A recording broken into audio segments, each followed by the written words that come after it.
Hello guys, स्वागत है इस चैनल में। इसका नाम है देसी हॉलीवुड। आज हम एक्सप्लेन करने वाले पेंगुइन सीरीज को, जिसका ये 4th एपिसोड है और पहले का 3 एपिसोड मेरे चैनल पर अवेलेबल, तो पहले उसे देख कर आए।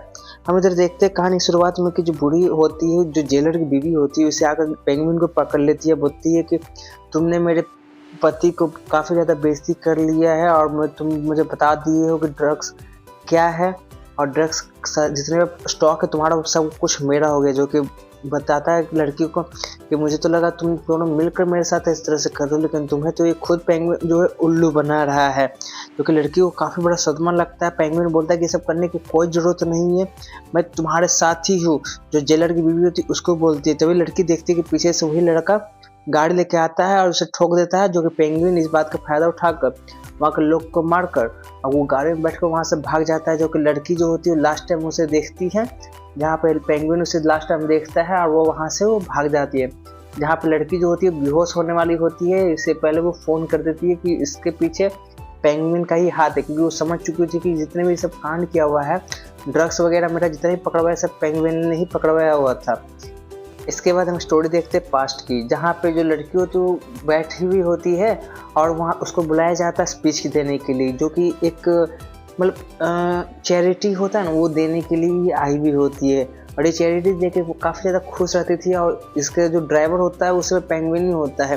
तभी एक औरत आती है जो कि इसको बताती है कुछ माँ के बारे में, इसको कि तुम्हारे माँ का मुझे मौत का अफसोस है, ये वगैरह कुछ बताती है। ठीक है, तो बोलती कि तुम किस जगह से, लेकिन व्हाइट वाली जो ड्रेस वाली लड़की होती है बताती है कि मैं मीडिया सुन। जो कि वो सुनते साथ वहाँ से चली जाती है, क्योंकि इन लोगों का मना होता है मीडिया वाले से बात करने से। ये सोचने लगती है अपने बचपन की बातें। जो कि इसकी माँ को वही मौत के बारे में सोचती है कि माँ का जो फांसी पे लगा कर ये मर चुकी थी, सुसाइड कर ली थी। और इसे ये बात सोचकर काफ़ी ज़्यादा अफसोस लग रहा होता। फिर ये लोग प्रेजेंट में आ जाते हैं, मतलब जो पास्ट में हुआ हुआ है उसी प्रेजेंट, जहाँ पर अभी बाप और बेटा जिंदा होता है। वही बाप बेटा से एकदम आराम से बात कर रहा होता है। वही बेटा जो होता है वो नालायक और शराब और शबाब में बस मस्त रहता है। वही बाबू बोलता है कि तुम जिंदगी भर बस यही तो नहीं कर सकते हो, तुम्हें मेरे बाद तुम्हें जिम्मेदारी लेनी होगी। लेकिन वो बोलता है कि ठीक है डैड, वो वहाँ से चला जाता है। जो कि वो समझ जाता है कि वो तो मेरा बात सुनेगा नहीं, तुम मेरा जिम्मेदारी लोगी और मैं तुम्हें ऑफर करता हूँ कि तुम ही मेरे मरने के बाद जितनी भी जो गद्दी है ये सब तुम ही रख लोगी, ठीक है। जो कि लड़की को काफ़ी ज़्यादा अजीब लगता है। वो बोलती है चलिए ठीक है। और आपके बर्थडे, जो कि इसका बाबू का बर्थडे होता है, जो वो बोलते हैं कि बर्थडे में आप क्या लेंगे, तो बोलते कुछ भी ले दो। आइए दोनों भाई बहन निकल जाते हैं घड़ी लेकर गिफ्ट के लिए। जाके जो लड़की होती है वो पूछती है अपने भाई से कि जो हमारे पापा का जो काफ़ी ज़्यादा जो धंधा वगैरह है उसके बारे में भी हम लोग कुछ नहीं जानते हैं। उनके क्या पास्ट रह चुका है क्या नहीं है, और उनके पे जो मर्डर का जो चार्ज वगैरह चल रहा है, जो 7-8 केस चल रहा है, वो क्या है नहीं है। इस पेंगुइन भी सब बात सुन रहा होता है, क्योंकि लड़की को लग रहा होता है कि इसके बाप ने काफ़ी ज़्यादा मर्डर किया हुआ है, इसलिए जो मीडिया वाला आया हुआ था वो इसके साथ बात कर रहा होता है। वो रात को मिलने भी चाहती है उसी मीडिया वाले से, जहाँ पे उसको काफ़ी ज़्यादा फोटो वगैरह दिखाया जाता है। जहाँ पे दिखाते हैं देखो ये 7-8 ये मर्डर किया हुआ लड़की है, जो कि सबने ने सुसाइड किया हुआ है। इसमें कॉमन बात ये है कि सबके नाखून छोड़ा हुआ है और सभी पे गला पे हाथ का निशान है, रस्सी का निशान नहीं है। जो कि इसको साफ तौर से पता चलता है कि ये एक मर्डर है, बस इसे फांसी पे चढ़ाकर सुसाइड का एथी दे दिया गया है। तभी बेटी गौर करती है कि उसकी माँ के नाखून में खोड़े हुए थे और वो भी फांसी पे लगाए हुए थे। जो कि उसे वही अजीब लगता है ये बात, लेकिन उसको फिर भी मीडिया वालों को बोलती है कि तुम मुझसे आइंदा कभी आकर मत मिलना, तुम चाहते हो मैं अपने बाप पे ही केस ठोक दूँ, ये सब कभी नहीं होगा, तुम मेरे पर कभी गंदी नजर मत रखना।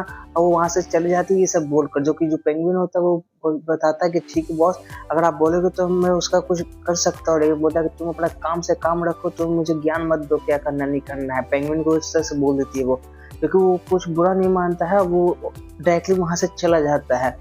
और वो जाने के बाद पार्टी उसके घर में जो उसके बाबू का पार्टी होता है बर्थडे का, जहाँ पे वो पार्टी एंजॉय कर रही होती है अपने कजन के साथ। तभी पेंगुइन आता है, बोलता है कि तुम्हारे पापा तुम्हें बुला रहे हैं।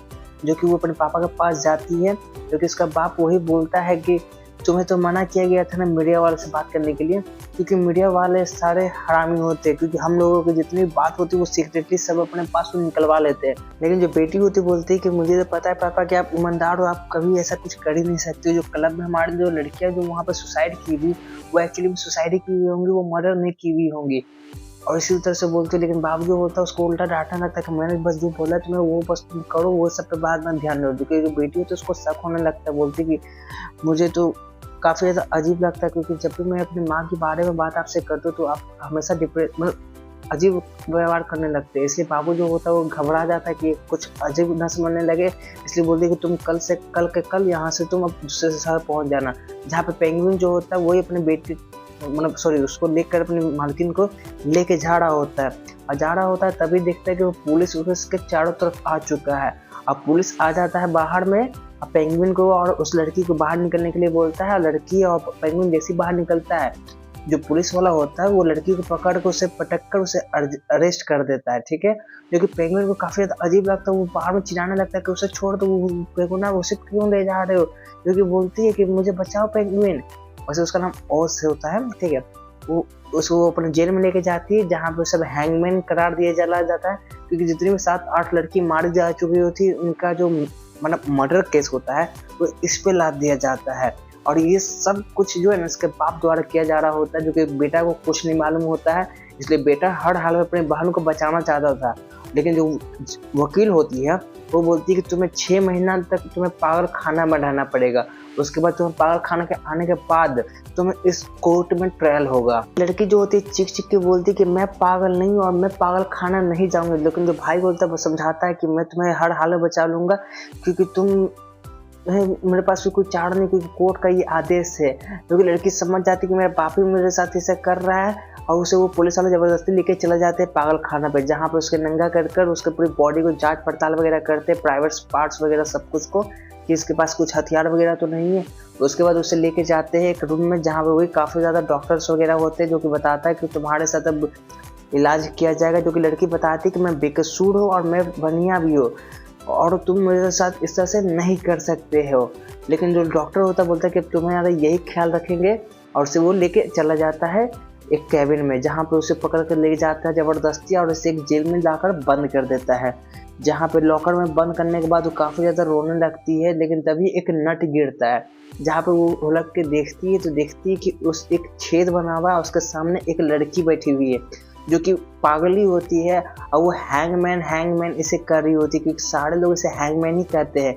क्योंकि हैंगमैन इसलिए इसे कहते हैं क्योंकि 8 लड़की को जो है ना फांसी पे चढ़ा कर ये मार देते। वैसे ये मारी नहीं थी, लेकिन इसको सब बदनाम कर देता है, इसको उसे बाप ने ही बदनाम किया हुआ है। यहाँ पे ऐसी नॉर्मली एक दिन जा रही होती है अपना खाना खाने, और वही जो बगल में जो नट से छेद से झाँक रही थी लड़की, वो उसके बगल में जाके बैठ जाती है, और उसको एक ड्रग्स दिया जाता है, जिसको ड्रग्स लेकर उसका मुंह लाल और पूरा एकदम नशा में आ जाती है। तभी वो पीछे देखती है कि एक लड़की है जो कि उसका हाथ पर बंधा हुआ नहीं है और वो आज़ाद घूम रही है, जो कि वो बार बार बोलती है ये लड़की आज़ाद क्यों घूम रही है, इसके हाथ पर बांधिए प्लीज़, मेरे से बचाइए। तभी वो लड़की इसके पास आती है और उसके पास झोटा पकड़ के उसको नीचे पटक देती है, और उसे फिर मार लात उसे मारने लगती है, जिससे इसको काफ़ी ज़्यादा चोट लगता है, और ये समझ जाती है कि मेरे साथ यहाँ पे टॉर्चर बहुत गंदा ही होता रहेगा, और ये अभी भी रुक नहीं रहती है, काफ़ी ज़्यादा मार रही होती है, मारते मारते उसे बेहोश कर देती है। तभी इसको होश आता है अपना कमरा में, जहाँ पे अपना दर्द से वही कहरा रही होती है। तभी वही डॉक्टर इसके पास आता है, जहाँ पे इसको कुछ सवाल पूछता है, लेकिन जो लड़की होती है समझ जाती है, वो बताती है कि मैं पागल नहीं हूँ, तो बात तुम्हें भी पता है, तो तुम मुझे क्यों नहीं निकाल रहे हो। जो कि बोलता है कि मैं रिश्ते से नहीं कर सकता हूँ, मेरे से जो अलाउ है मैं वही करूँगा, और मुझे पता है कि मैं तुम्हारी मदद ही में यहाँ पे करने आया हूँ, मैं तो जल्द से जल्द चाहता हूँ कि तुम यहाँ से निकल जाओ, और तुम अपने आज़ाद जो ज़िंदगी है तुम अपनी आज़ादी से जियो। लेकिन जो लड़की होती है बोलती है कि तुम ऐसा नहीं कर पाओगे, क्योंकि मुझे पता है कि तुम डॉक्टर से मिले हुए हो, और वो उसे कह के मुँह मुड़ा लेती है। अगर जो डॉक्टर होता है वो भी यहाँ से निकल जाता है। उसके बाद ले जाया जाता है अगला कमरा में, जहाँ पे उसे काटा चम्मच दिया जाता है, वही पागल लड़की को लेके आया जाता है जो लड़की इसको मारी हुई थी, जहाँ पे वो काटा चम्मच देकर इसके बाद उसके पास ले जाया जाता है, जो कि उसको पावर गुस्सा दिला रही होती है, बोलती है कि तुम हैंगमैन हो, तुमने 8 लड़कियों का मर्डर किया है, और उसे काटा चम्मच लेके बस जा रही होती है उसके पास। लेकिन वो समझ जाती है कि डॉक्टर का चाल है बस इसको खूनी साबित करना और पागल साबित करने के लिए, क्योंकि बोलते हैं कि मैं ऐसा नहीं करूँगी, ऐसे करके वो वहाँ से जाने लगती है। लेकिन उसे जाए से पहले वो जो पागल लड़की जो पीछे होती है उसको फिर से पिनकाने लगती है और उस पर अटैक कर देती है। जो काटा चम्मच होता है उसे पटक कर वो खुद ले लेती है, जो कि बोलती है कि तुम, वो नॉर्मली भी बात करने लगती है, क्योंकि ये भी पागल नहीं थी, इसको भी टॉर्चर किया जा रहा था कि अगर तुम मुझे नहीं मारोगे तो मैं खुद को मार लूँगी, और इसे कह कर मुँह बनाकर ये खुद को अपना गला में घोंप कर मारने लगती है, जिसे देख कर काफ़ी ज़्यादा हैरान हो जाती है और काफ़ी ज़्यादा मतलब परेशान, मतलब गुस्सा, ऐसे काफ़ी ज़्यादा तकलीफ होने लगता है कि इसको क्यों, मतलब इसे काफ़ी ज़्यादा सदमा पहुँचता है उसे। वो उसे पकड़ कर लेके आ जाया जाता है, उसके सर में वेट लगा कर उसे शॉक पे शॉक देने लगे, मतलब देना स्टार्ट कर दिया जाता है।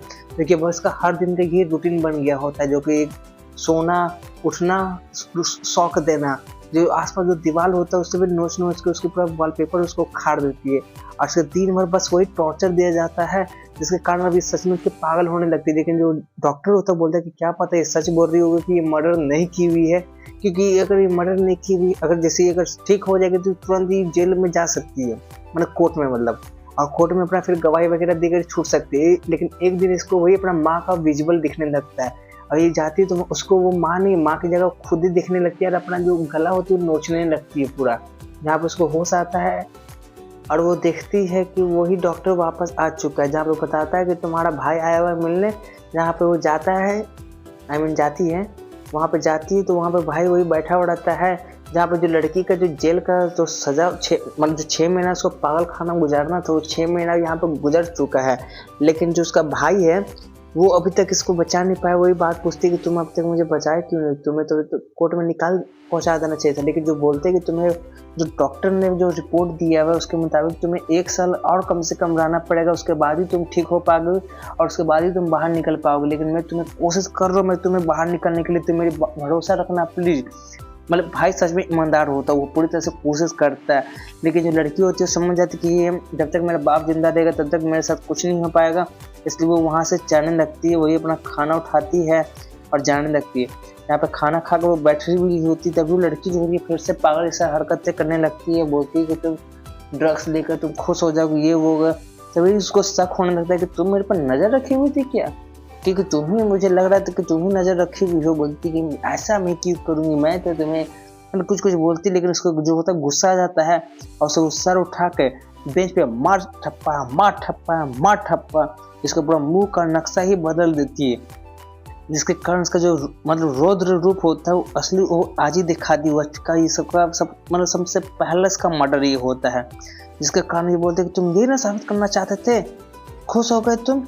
तभी एक डॉक्टर आता है, उसको पीछे में सुई दे देता है, वो वहीं पे बेहोश हो जाती है। उसके बाद ये आँख खुलता है रियल का प्रेजेंट टाइम पे, जहाँ पे पेंगुइन अभी जो उसको छोड़ कर भागा था ना, वो है कि ये प्रेजेंट टाइम है, जहाँ पे वही डॉक्टर ही इसको, लेकिन अपने बात, क्योंकि डॉक्टर को ही फ़ोन की हुई थी अपने बेहोश होते हुए, क्योंकि डॉक्टर वही बताता है कि तुम कब तक इस तरह से अपनी ज़िंदगी जियोगी, तुम अपनी ज़िंदगी में कुछ नया क्यों नहीं कर रही हो, तुम अपनी नई ज़िंदगी को सुधार करो। तो लड़की बोलती है कि तुम अब तक तुम कमरे में क्यों पैक रहते हो, तुमने जो मुझे पागल खाना बंद करके रखा था उसी का तुम अपने आप में सजा भुगत रहे हो क्या। लेकिन जो डॉक्टर बोलता है कि तुम मेरी बात छोड़ो, तुम बस नई जिंदगी की शुरुआत करो, इसे कर सोच कर।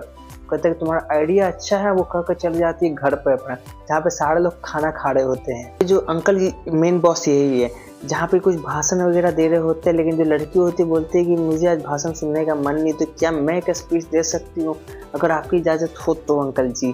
क्योंकि अंकल, इसके अंकल अपने होते हैं और इसके बॉस भी यही है मैन, जो कि उठ के भाषण देने लगती है, जो कि 7 लड़की का नाम लेती है जिसका मर्डर हुआ था, और एक जो प्रेस रिपोर्टर वाली जो वहाँ पर लड़की होती है उसका भी मर्डर हो गया होता है, जिसके इन लोगों का जितने इल्ज़ाम होता है उसके सर पे आ जाता है, जो कि वही बताती है कि सबका जो मर्डर था मैंने नहीं किया था और मैं बेकसूर थी, और आप लोग चाहते तो मुझे बचा सकते थे, लेकिन आप लोगों में से किसी ने भी मेरा हेल्प नहीं किया, और मेरा भाई ही इकलौता था जिसने मेरा सिर्फ हेल्प किया है, जो कि अब वो भी दुनिया में नहीं है।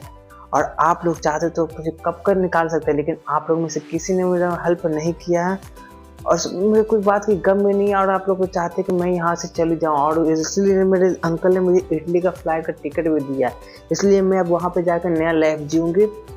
और इसे कह के वहाँ से चली जाती है, जहाँ पर रात हो जाता है। रात के सब कुछ सोने के बाद अपनी बेटी, मतलब जो कज़न की बेटी होती है उसे उठाती है और उसे साथ अपने लेके जाती है, जहाँ पर जो बेटी होती है वो बोल भी रही होती है कि मेरी माँ ने आपके साथ रहने को मना किया हुआ, लेकिन बोलते हैं कि हाँ मुझे पता है कि मैंने काफ़ी बुरे काम किए हुए अपने लाइफ में, इसलिए तुम्हारी माँ मेरे साथ रहने से मना करती है। लेकिन कोई बात नहीं, अभी हम लोग सो जाते हैं यहाँ पे, और ये कहकर वहाँ पर वो सो जाती है।